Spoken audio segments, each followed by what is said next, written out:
Hello friends, GK गुरुजी अड्डा के YouTube platform पे मैं शैलेश आप सभी का हार्दिक स्वागत करता हूं। प्यारे साथियों, आज हम लोग जो आपकी क्लास 6 है उसकी कंप्लीट एनसीईआरटी के जो क्वेश्चन हैं वो मैं आपके लिए लेके आया हूं। इसमें 100 क्वेश्चन आप सभी को करवाऊंगा और अगर ये आप 100 क्वेश्चन करते हैं इसमें आपको आंसर भी दिया रहेगा।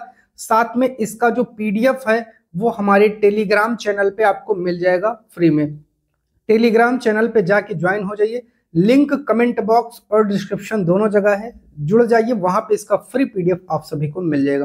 तो चलिए स्टार्ट करते हैं। पहला क्वेश्चन है, सिंधु घाटी सभ्यता किस नदी के किनारे बसी थी? तो आप सभी को पता है सिंधु नदी के किनारे बसी थी।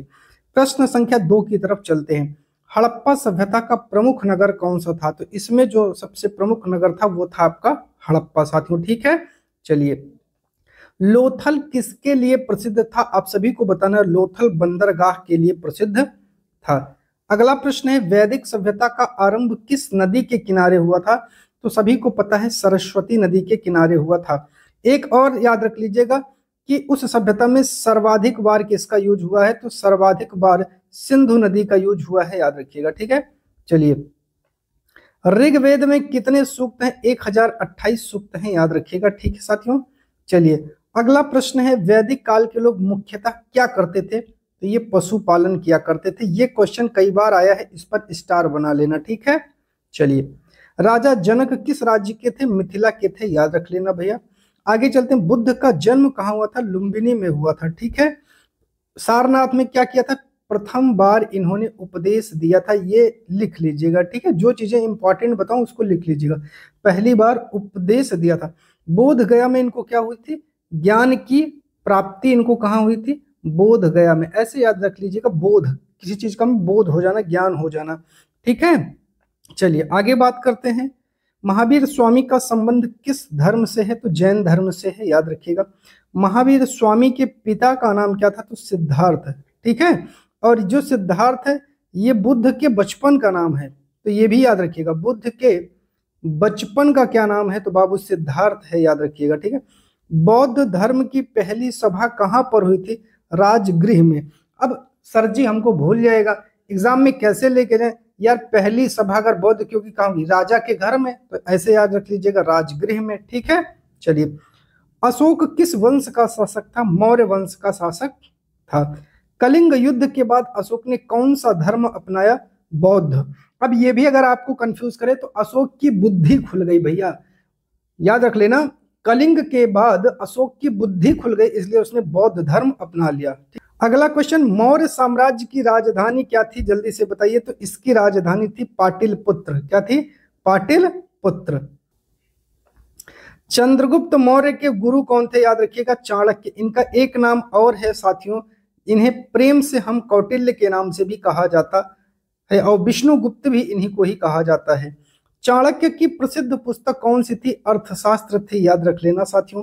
मेगस्थनीज किस देश का था? यूनान का था, याद रख लेना। ठीक है, कई बार पूछा जाता है। अर्थशास्त्र किसने लिखा है? कौटिल्य ने लिखा है। हाँ, इसके बारे में एक चीज और बता देता हूँ, मेगस्थनीज की बुक पूछी जाती है, तो इसकी बुक का नाम था इंडिका साथियों। क्या था? इंडिका था, याद रख लीजिएगा, बहुत फेमस बुक है। बुद्ध ने ज्ञान कहाँ प्राप्त किया? ये मैंने पहले ही आपको बता दिया था, बोध गया में, ऊपर बताया था। बुद्ध ने पहला उपदेश कहाँ दिया था? सारनाथ में दिया था। ये कहाँ है? ये है वाराणसी में। ठीक है, कहाँ है?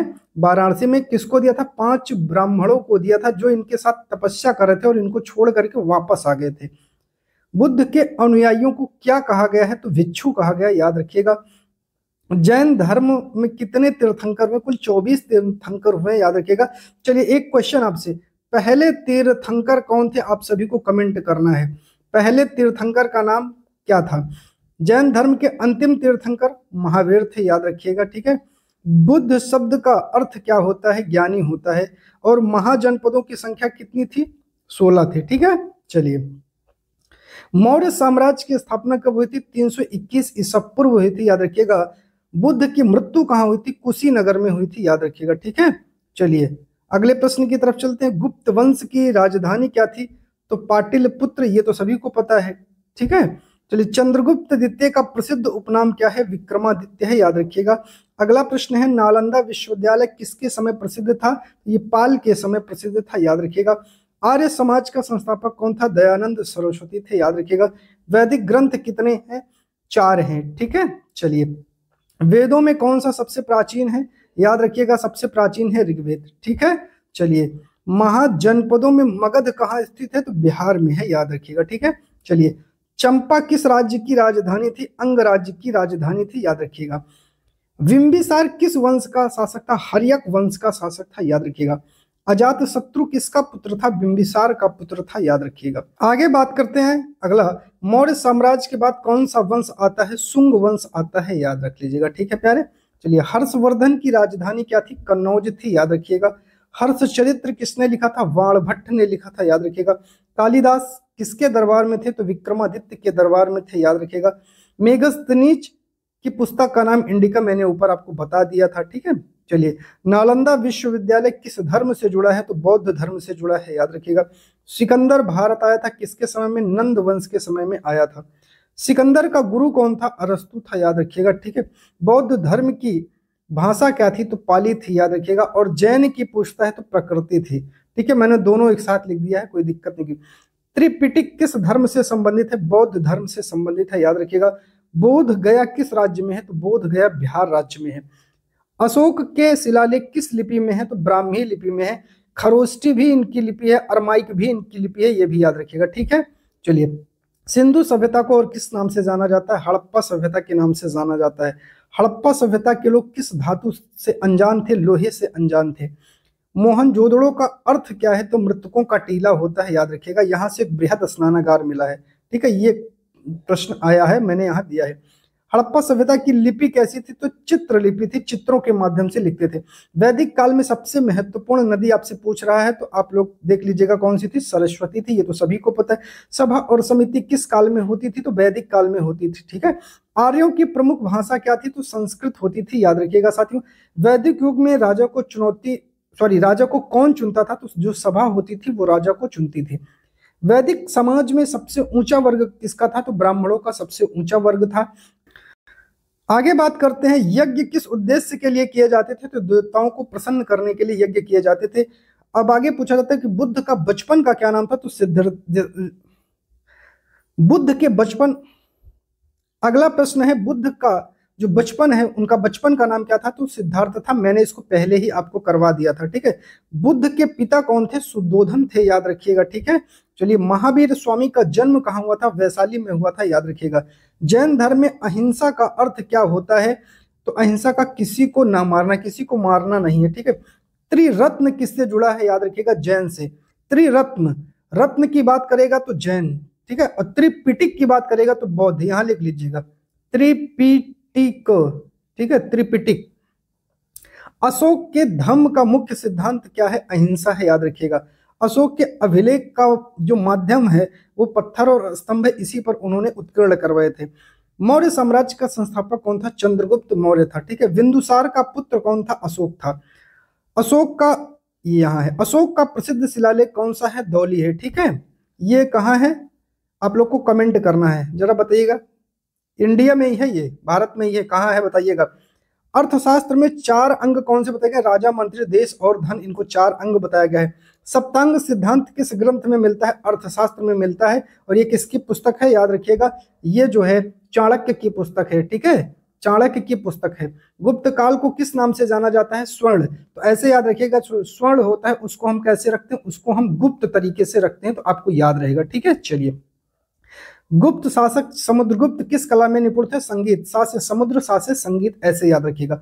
गुप्त वंश का संस्थापक कौन था? श्रीगुप्त था, क्योंकि श्री से ही कोई चीज शुरू होती है, तो ऐसे याद रखिएगा, गुप्त का श्रीगुप्त था, ठीक है।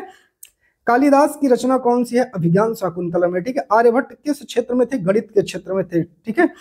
दशमलव प्रणाली किस काल में विकसित हुई थी? मौर्य, गुप्त, शुंग, आगे कौन सा ऑप्शन है? वैदिक काल। तो याद रखिएगा, गुप्त काल में, ठीक है। चलिए, अगला प्रश्न है, हर्षवर्धन का साम्राज्य कहां तक फैला था? बंगाल से पंजाब तक फैला था। हर्ष का राज्याभिषेक कहां हुआ था? थानेश्वर में हुआ था, याद रखिएगा। हर्ष की मृत्यु के बाद कौन सा राज्य कमजोर हुआ था? हर्ष साम्राज्य कमजोर हो गया था। नालंदा विश्वविद्यालय को किसने जलाया था? बख्तियार खिलजी ने जलाया था, ठीक है।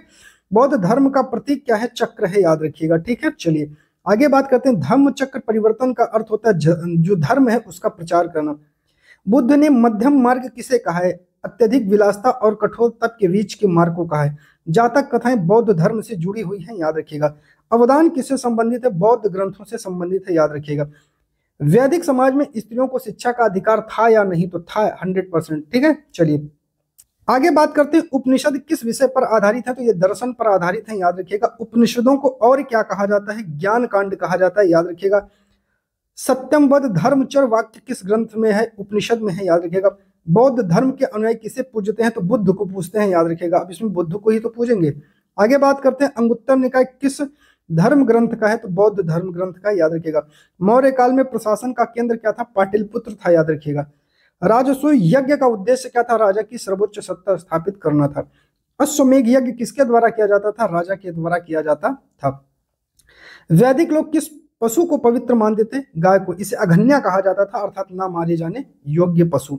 वैदिक ग्रंथों में ऋषि का अर्थ होता है ज्ञानी व्यक्ति, याद रखिएगा। ठीक है, चलिए लास्ट क्वेश्चन है, क्या है? भारत में सबसे पहले लेखन प्रणाली कहाँ विकसित हुई? सिंधु घाटी सभ्यता में। तो हमने बहुत ही सुपरफास्ट तरीके से इन 100 प्रश्नों को किया है। अगर आप इन 100 प्रश्नों को करके जाते हैं, अच्छे से पढ़ के जाते हैं, और जो हमारी क्लास नोट्स है उसको पढ़ के जाएंगे, तो आपको बहुत ज्यादा हेल्प मिलने वाली है। ठीक है, चैनल पर नए तो सब्सक्राइब कर लीजिएगा, वीडियो को लाइक और शेयर जरूर करिएगा। बहुत बहुत धन्यवाद।